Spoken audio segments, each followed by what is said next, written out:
Hello বন্ধুরা, আজকে আমরা 25,000 টাকার বাজেটে কোনো ফোনের ক্যামেরা আপনার ইউটিউব, ব্লগ বা সোশ্যাল মিডিয়ার জন্য সেরা। রেডমি নোট 14 প্রো 5G নাকি নথিং ফোন লাইট, কে জিতবে ক্যামেরা ওয়ার? দেখুন, আমরা তুলনা করব real life video, photo quality, stylish গোলাকার ক্যামেরা এবং ভিডিও স্টেবিলাইজেশন। এই ভিডিও শেষে আপনি জানতে পারবেন কোন ফোনটি সত্যিই মাস্টারপিস। প্রথমে আছে রেডমি নোট 14 প্রো। প্রথমে দেখি এই মোবাইলের ডিসপ্লে 3000 নিটস, আকার 6 ফুট কি 6.7 ইঞ্চি, 107 ফুট কি 4 বর্গ সেন্টিমিটার, রেজোলিউশন 1220 2712 পিক্সেল, ব্যাটারি ধরন 6 লেন 5500 মাহ, চার্জিং 45 ওয়াট, ফেদ 3 ফুট কি 0।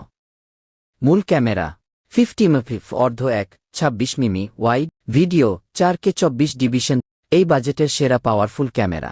এরপর আমাদের তালিকার দ্বিতীয় নাম্বারে আছে ভিভো টি4। প্রথমে দেখি এই মোবাইলের ডিসপ্লে 3840 হ্যাজ ফ্রোম, হেডার 800 নিটস, টিপিক্যাল 1300 নিটস, আকার 6 ফুট কি 7.7 ইঞ্চি, 110 ফুট কি 9 বর্গ সেন্টিমিটার, ব্যাটারি ধরন 6 লাইন 7300 মাহ, চার্জিং 90 ওয়াট, 55 ফিজ, 44 ওয়াফক্স, 50% চার্জ হবে মাত্র 33 মিনিটে।